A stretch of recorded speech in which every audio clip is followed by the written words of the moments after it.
Closing the achievement gap often means helping students by giving more attention to their social and emotional needs. That's the mission of the 4th annual conference being held by the Social Emotional Learning Alliance from Massachusetts. To tell us about the event is a participant who works in the Boston Public Schools as the Assistant Director of Behavioral Health Services. We'd like to welcome Andria Amador. Thank you very much for being with us, Andria. Hi, thank you for inviting me here today. Andria, this term, social emotional learning, we can abbreviate it as SEL, but what are we talking about here? It really is talking about teaching kids the social skills that they need to be successful students, successful in their community, and successful citizens. Things like anger management, self-control, empathy, self-awareness are skills that all of us need, children and adults, to do well in the world in which we live. Now, some viewers may say, well, isn't that what your parents are supposed to teach you at home? Why do we have to do it in schools? Well, we grow up in a very complicated social world now, and children are faced with challenges that we never were as children. So from being independent at a younger age to having to maneuver the social media, there are a lot of challenges facing our children. And so teaching social skills helps them to encounter those challenges and deal with them effectively. Parents are our partners in this work. We absolutely want to work with parents so that we're teaching our children values at school and at home.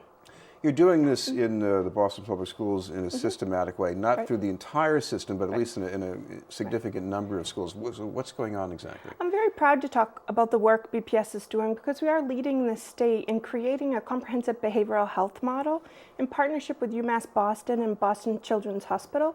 We've developed a 3-tiered framework to really approach behavioral health in a preventative way. The framework encompasses interventions, prevention, and at-risk services for a variety of children and support. Currently, we're in 30 BPS schools, serving 17,000 students, and we'll be expanding across the district in years ahead. Now, there are all kinds of cases that could be involved here, but let's say, for example, I'm teaching a 5th grade classroom, and in the middle of the year, there's one student who seemed to be fine, who suddenly has an outburst, and I'm a teacher saying, what's going on here? So how does this program deal with that situation? Well, the program is multifaceted. So first we go in and help teachers and principals create safe and supportive schools. So that's setting up structures to teach kids how to cope with problems before they occur. And then we also help schools develop a system for addressing problems should they occur. So they have a variety of interventions available should a student exhibit some concerns. We then work with the school to screen students and try to find kids at risk before a problem occurs and get them the appropriate support. When a problem occurs, we then meet as a school team and say, what's the best intervention for this child? And it could be a range of things, from connecting the student with a mentor, from having a system called check-in, check-out, where we're really checking on the kid daily and helping him or her make right decisions. It could be all the way up to an intensive service of individual counseling, but it really is customized support to meet the needs of that student.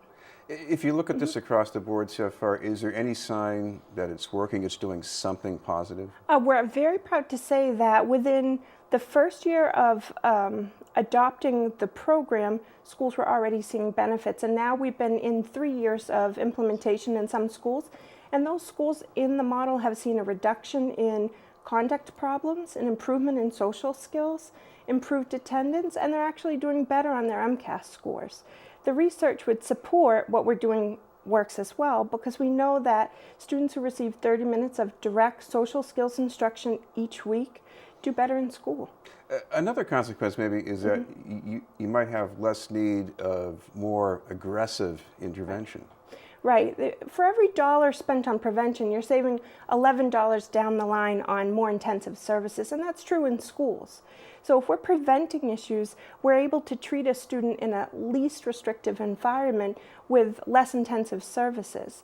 So catching a child early, giving him or her the skills they need, addressing any weaknesses early, it helps decrease the need for more intensive services later on. That could range from a variety of things such as one-on-one counseling, hospitalization, special education, and so as much as possible, we want to prevent as many behavioral health issues as we can. Well, I know in this spectrum here, you're going to have some students who have some disabilities over which nobody has any control really. You just try to serve them. But on the other hand, you also have students who are growing up in poverty, a large percentage of them. There's a lot of stress in their life, a lot of stress at home, in the neighborhood. How important is this program for that? It's very important. We are in an urban district, and we know that 20% of our students will experience 2 or more adverse childhood conditions. Those could range from violence in the community to poverty to mental health issues or drug issues in the home. And so all Boston Public Schools strive to be safe and supportive schools that are trauma sensitive. And we've worked with partners to create a variety of programs and have a variety of services available for students. Community mental health partners are very critical partners to the Boston Public Schools. We currently have a partnership with more than 20 agencies that give direct and indirect services to our students and their families, both within our schools and in our community. They're essential for the well-being of our students. Well, the other reason for this conference is you're trying to get more support for these kinds of programs. Explain why that is so important for Boston. Right. Well, it's important for all schools. We want students to read, so we concretely teach students to read. When we want students to behave and have good social skills, often they're punished when they don't have them. So we really need to shift that paradigm and make social emotional learning as important as math and reading, and other nations in the world do that. And so really what we'd like to see is a statewide movement to mandate the use of social emotional learning curriculum throughout our schools. Last year we were very happy that the passage of the Safe and Supportive School Act went through, requiring districts to come up with a framework much like the Boston Public Schools has. But it was an unfunded mandate, and we're working with legislators to make this an important piece of what every school does. It truly is an issue of equity and access, that all students should go to safe and supportive schools. And I guess if people want some more information, they can just check out the organization supporting the conference. You can also check out our website at cbhmboston.com for more information. All right. Thank you very much for being with us. Thank you. Andria Amador from the Boston Public Schools. Still to come, the report from South Boston with Maureen Dayhill.